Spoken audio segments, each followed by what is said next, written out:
Yaurana, bienvenue dans votre journal sur TNTV. Voici les titres de ce mardi 30 septembre.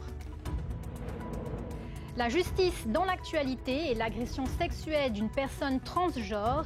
Un homme de 26 ans condamné au tribunal correctionnel, 4 ans ferme pour l'agresseur. Nous y reviendrons dans un instant. À la une, le premier colloque juridique sur l'animal domestique et le droit. 2 jours d'échange à l'université. Pourquoi un colloque sur ce thème? Quels sont les objectifs? Parmi les intervenants, Gwenola Jolikoz, première présidente de la Cour d'appel, que nous recevons ce soir. Nous parlerons santé dans ce journal et de cardio-pédiatrie. Mission solidarité entre le Fénouin et la Nouvelle-Zélande. Au CHPF, des médecins néo-zélandais sont au service de jeunes patients, vous le verrez. Enfin, l'école Tiapa à Paea et cette unité autisme. 10 enfants vont y trouver un accompagnement adapté, une avancée pour l'inclusion scolaire.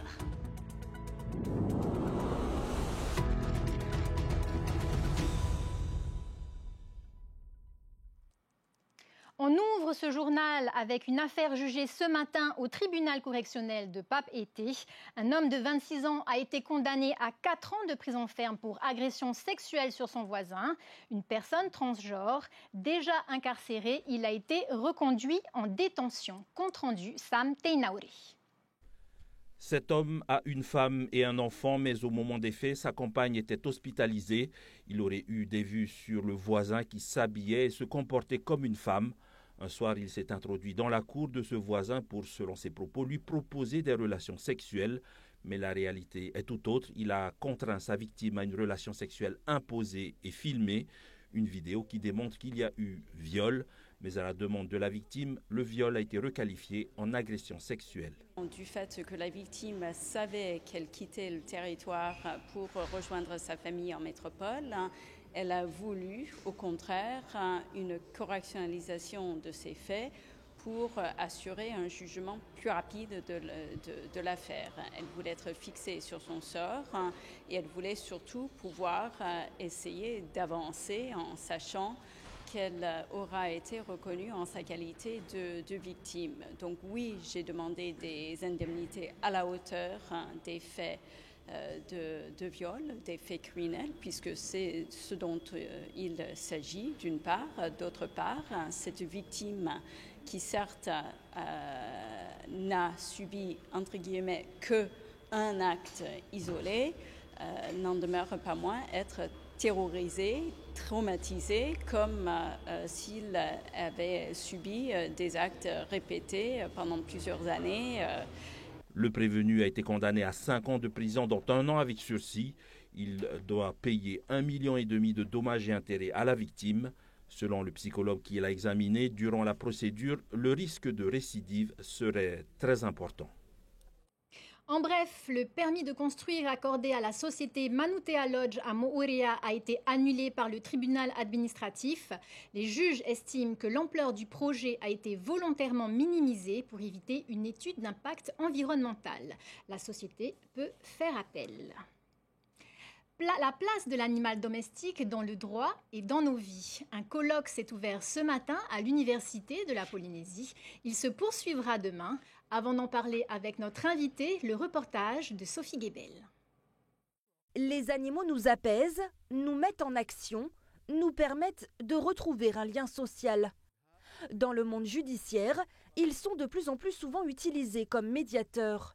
C'est le cas auprès des victimes, mais aussi des détenus. Un sujet abordé ce matin par le service de probation et de réinsertion. Le SPIP de Polynésie a mis en place un programme de médiation équine avec les prisonniers de Tatoutou. On a beaucoup de détenus qui sont soit dépassés ou qui ont du mal à comprendre leur mode de fonctionnement émotionnel ou tout simplement à verbaliser leurs émotions. Et l'animal, il nous aide énormément pour pouvoir finalement aider à verbaliser et mettre au travail ou répondre en tout cas à ce qu'on appelle des conflits intrapsychiques pour pouvoir améliorer la qualité de la relation à l'autre. L'animal et son utilité aussi auprès des personnes sans domicile fixe. Dans la rue, le chien est une compagnie, une sécurité, mais des problèmes subsistent pour préserver ce lien.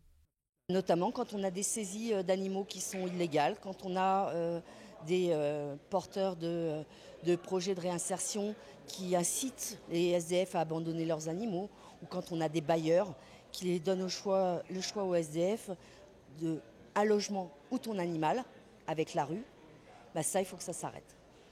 Car si le chien est le meilleur ami de l'homme, il est aussi parfois au cœur de pratiques illégales. Sa viande est encore consommée dans certains pays comme en Polynésie, un acte répréhensible depuis les années 60. Ils font partie du foyer, c'est des animaux de la famille pour nombre de gens. Et donc il y a ce choc en fait culturel, j'allais dire. Toute tradition, si tant est que c'était une tradition, toute pratique peut évoluer. Encore plus, les actes de cruauté commis avant même la consommation doivent s'arrêter, oui. La condition animale a un sujet d'actualité au cœur de nombreuses préoccupations. Le colloque est ouvert à tous. Il se poursuit encore demain à l'Université de Polynésie. Pour en parler, la première présidente de la Cour d'appel de Papeete est à nos côtés ce soir, Gwenola Joly, cause Yaurana. Bonsoir. Alors Madame la Présidente, la juridiction de Papeete organise ce colloque, c'est une première. Pourquoi avoir choisi de le consacrer à la condition animale ? L'Université de la Polynésie française et la Cour d'appel de Papeete, en fait donc des universitaires et des magistrats, ont décidé qu'il était important de se poser la question de l'animal domestique, du statut de l'animal, notamment en Polynésie française où on sait que la question est véritablement importante. Et ce qui est intéressant, c'est que ce colloque est vraiment pluridisciplinaire et nous abordons donc l'animal dans son statut juridique, mais aussi social et anthropologique. Et c'était passionnant, ces premières journées de débat, et demain nous continuerons à échanger sur ce sujet. Alors justement, quel est le statut de l'animal domestique en Polynésie ? Alors d'abord, il faut savoir que 68% des personnes interrogées nous disent que leur animal domestique est comme un membre de la famille. Cela prouve la place qu'a pris l'animal dans sa dimension affective au sein des familles. La loi l'a quelque part entériné, puisque désormais l'animal n'est pas qu'un sujet de droit, il est un sujet affectif. Il est doué de sensibilité selon la loi, et cela nous amène à reconsidérer sa position dans les affaires juridiques ou parfois judiciaires. Alors, observez-vous une augmentation des cas de maltraitance et de négligence animale en Polynésie ? Alors la question de la maltraitance, et vous avez raison de parler aussi de la négligence animale, elle existe en Polynésie comme ailleurs. C'est un sujet sur lequel il faut avancer, il faut expliquer mieux aux gens qui sont détenteurs d'un animal comment il faut le traiter, s'en occuper, le soigner. Les vétérinaires sont à nos côtés pendant ces 2 journées pour nous apprendre à mieux considérer les besoins de l'animal, mais aussi le rôle qu'il peut tenir auprès des êtres humains. Et vous, en tant que juge, est-ce que vous avez noté une gravité particulière dans la nature justement des maltraitances que l'on peut voir ici en Polynésie ? En Polynésie comme ailleurs, l'animal est maltraité. Ici, la caractéristique, comme dans beaucoup d'îles, c'est la surpopulation animale. C'est ça qui fait la différence, notamment dans l'espace public en Polynésie française. Parce que bien sûr, nous ne pouvons pas éluder le fait que l'animal peut aussi poser des questions, des problèmes dans l'espace public, qu'il peut être un sujet d'inquiétude, mais aussi qu'il faut s'interroger sur la vulnérabilité des détenteurs de ces animaux qui parfois ne savent pas les maîtriser et empêcher qu'ils puissent causer des dégâts dans l'espace public. Alors quel est le rôle du juge justement face à la maltraitance ?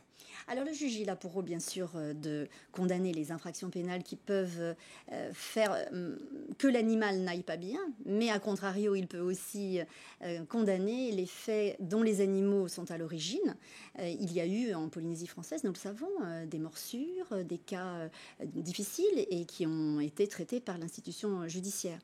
Mais la question de l'animal et de sa maltraitance peut nous amener à aborder le sujet de manière beaucoup plus large et par exemple de réfléchir au statut de l'animal au sein même des foyers dans les familles. Alors justement, demain, vous animerez une table ronde sur le concept juridique d'unité de violence. Est-ce qu'il y a un lien entre la cruauté envers les animaux et les violences intrafamiliales ?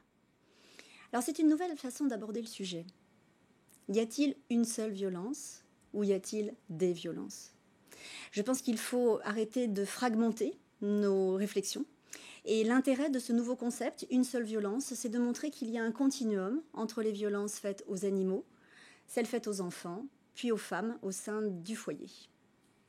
Est-ce que la cruauté envers les animaux pour la justice est peut-être un signal d'alerte de violence au sein d'une famille? Tout à fait. Cela doit nous alerter lorsque l'on sait que dans une famille, il y a de la cruauté envers un animal, de la maltraitance volontaire à l'égard d'un animal. Cela peut nous amener à réfléchir au fait que cette violence, elle peut peut-être s'exercer sur d'autres êtres vivants dans la famille. Il y a aussi l'idée de vérifier si les enfants eux-mêmes n'ont pas des comportements violents à l'égard des animaux, qui seraient peut-être une reproduction de ce qu'ils voient, de ce qu'ils constatent, des relations entre leur père et leur mère au sein de la famille. Alors comment mieux croiser les informations entre la justice, la police et les associations justement pour protéger les victimes humaines et animales? Alors ce lien, il existe déjà. Nous sommes très proches des associations de défense des animaux, mais aussi très proches des victimes qui viennent nous expliquer ce qui a pu leur arriver dans ce lien avec l'animal, notamment dans l'espace public. Alors il faut trouver le lien entre toutes ces affaires, toutes ces approches qui sont complémentaires. Il faut aussi donner toute sa place au vétérinaire, qui est celui qui finalement voit l'animal au plus près et peut comprendre ce qui se passe à travers l'état de l'animal qu'on lui amène et peut-être l'état de l'être humain qui en est détenteur. Alors une dernière question, est-ce que la perception culturelle de l'animal en Polynésie rend l'application de la loi plus difficile? Non, je ne le crois pas, mais je crois par contre qu'il faut connaître l'approche culturelle, qu'il faut avoir une profondeur historique et anthropologique sur la façon dont les animaux ont été conçus en Polynésie française et que cela nous aide à être de meilleurs juges. Merci Madame la Présidente pour ces éclairages. Ce colloque juridique sur l'animal domestique et le droit se poursuit demain avec notamment la table ronde que vous animerez sur le concept juridique d'unité de violence. Une page santé à présent. 2 médecins néo-zélandais spécialistes en cardiopédiatrie sont au CHPF cette semaine. Ils examinent des enfants atteints de pathologies cardiaques congénitales afin de préparer les examens et d'éventuelles interventions en Nouvelle-Zélande. Un reportage de Thomas Chabrol. Moué Annie Veil a 9 ans. La jeune fille est atteinte d'une malformation cardiaque qui a nécessité une intervention chirurgicale dès les premiers jours après sa naissance. Une pathologie lourde. Son état de santé impose un suivi régulier au centre hospitalier, mais aussi en Nouvelle-Zélande. Aussi, la présence de cette cardiologue et de ce chirurgien du Starship Child Health Center d'Auckland est rassurante pour sa prise en charge. Au début, c'est elle qui se déplaçait vers la Nouvelle-Zélande et la France justement pour pouvoir subir toutes ces interventions. Et là maintenant, c'est un privilège justement de recevoir toutes ces personnes qui arrivent et puis qui puissent justement la suivre, donner un suivi correct pour que nous, la famille, on puisse être au courant aussi de ce qui se passe. En Polynésie française, 8 enfants sur 1000 présentent une malformation cardiaque congénitale à la naissance, ce qui représente près de 30 cas par an sur les quelques 3270 naissances. Une vingtaine nécessite une EVASAN pour des interventions spécialisées. Effectivement, pour les cas complexes, c'est toujours bien de pouvoir discuter en équipe. Donc le fait qu'ils viennent, ça permet de créer du lien, d'améliorer la qualité des échanges, que les familles rencontrent les médecins qui vont voir là-bas, parce que c'est forcément un gros enjeu aussi émotionnel. Les médecins néo-zélandais consulteront 50 à 70 patients tout au long de cette semaine. Ces consultations visent à préparer des examens complémentaires ou des interventions chirurgicales à venir. La maladie de cœur congénitale est très différente de la maladie de cœur adulte. Chaque enfant, chaque adulte est différent. Leur cœur est mis ensemble d'une manière différente. Pour nous, on le voit tous les jours, mais ce n'est pas commun. Venir ici avec le chirurgien pour leur parler de la façon dont leur cœur fonctionne et de la façon dont nous pouvons le soigner, c'est vraiment important de leur partager notre expertise. La coopération entre les équipes polynésiennes et néo-zélandaises vise à optimiser la prise en charge des jeunes patients, à anticiper les interventions et à assurer un suivi à long terme de leur pathologie. Et toujours à l'hôpital du Taoné, une unité transversale de l'insuffisance cardiaque a été inaugurée cet après-midi. Elle doit aider les patients à mieux gérer leur maladie et limiter aussi les évacuations sanitaires. On écoute les explications de la cardiologue Elisabeth Orloff au micro de Heimanu Manutei et de Tohiti Tonyamusan. Les infirmières viennent le voir directement dans l'hospitalisation, apporter des connaissances et de l'information et de l'éducation vis-à-vis de sa maladie pour qu'il soit autonome à la maison et qu'il puisse être vigilant par la suite, c'est-à-dire s'il a des signes d'insuffisance cardiaque, essoufflement, prise de poids, œdème, fatigue, de tout de suite pouvoir alerter, nous contacter directement. Les diététiciens parce qu'il va pouvoir savoir qu'est-ce qu'il peut manger, comment il peut adapter son MAHA pour éviter de nouvelles décompensations. Pour les patients les plus graves et les plus sensibles, ils ont une balance connectée, un téléphone et si besoin un tensiomètre pour finalement adapter les traitements directement à domicile. Et ça évite pour les patients des îles notamment de devoir prendre un avion pour Tahiti pour adapter les RAO. À Paea, l'école Tiapa accueille désormais une unité d'enseignement élémentaire autisme. 10 enfants y bénéficieront d'un suivi adapté. Cette structure, annoncée en mai dernier, a été inaugurée aujourd'hui. Davidson Bennett.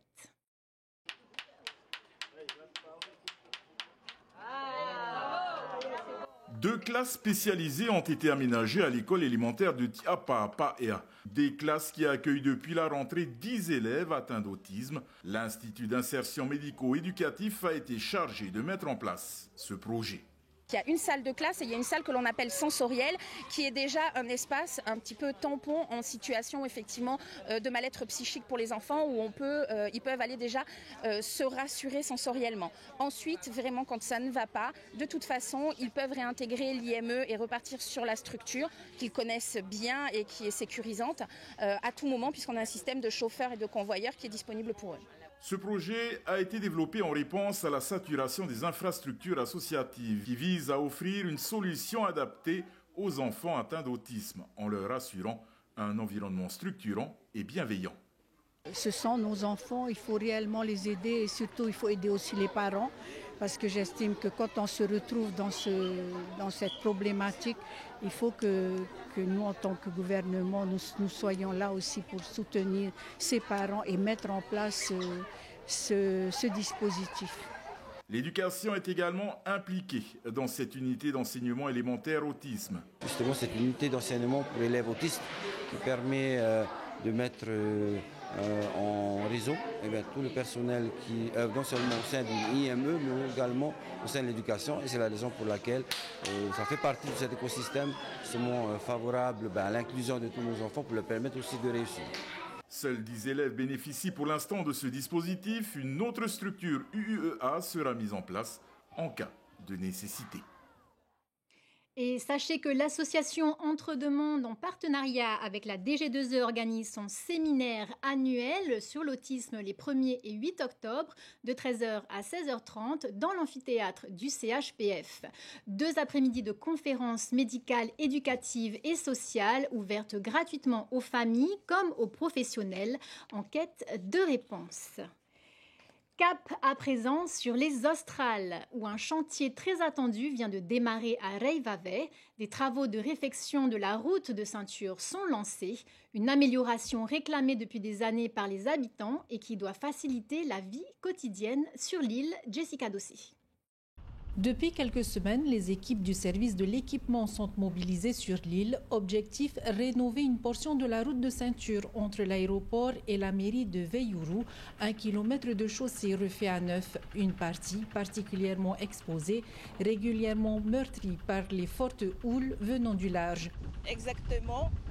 C'est le village où, dès qu'il y a la grande houle, c'est ce village qui a le plus de dégâts par la montée de la mer. Ça fait très très longtemps que la population attend et là, ils sont en travaux en ce moment même. Le coût du chantier s'élève à 60 millions de francs, intégralement pris en charge par le pays. Si le grand programme de bétonnage de la route de ceinture avait été finalisé le 31 décembre 2024, avec 24 km aménagés, certaines zones n'ont pas résisté aux assauts de l'océan. Ce n'est pas les seuls endroits où c'est abîmé sur l'île, mais pour l'instant, la route prioritaire à faire des travaux, c'est dans le village de Veyourou. Pour la population, habituée depuis longtemps à composer avec un réseau routier dégradé, ces améliorations sont déjà perçues comme un véritable privilège. Mais tous savent que le répit sera de courte durée. La montée des eaux continue de grignoter le littoral de Reivave, posant la question de la durabilité des infrastructures dans les années à venir. Ne pas laisser l'ICE gagner. Tel était le message du défi Va'a Freedom. Parti hier, l'équipage est arrivé à Bora Bora ce midi après une traversée éprouvante. Amateurs et professionnels ont ramé sans relâche, heureux mais épuisés. On écoute André Bory, son organisateur. Défi réussi enfin après 2 tentatives. Ça, c'était la volonté de toute l'équipe de repartir. Donc ce que moi j'ai envie de dire, c'est que tout le monde a été courageux, que la météo, ça a encore joué des tours avec boule de face, vent de face tout le long. Et surtout ces 12 heures de rame, de nuit. Jamais on avait fait ça sans la lune. Une délivrance, voilà, c'est le mot que je cherchais, une délivrance pour nous ici à Bora Bora, surtout avec un accueil incroyable. Je pense que si on n'avait pas réussi cette fois, on serait reparti une 3e fois. C'est comme ça, hein. On ne peut pas laisser gagner l'ICE. Voilà qui met un terme à ce journal. Merci de nous avoir suivis. Dans un instant, place à Ciné Nuit spécial Festival de Toronto. Puis retrouvez 2 épisodes de votre série NCIS Los Angeles. Très belle soirée à tous sur TNTV et à demain, même heure, pour une nouvelle édition. Retrouvez ce journal en replay sur notre site internet et notre application mobile TNTV.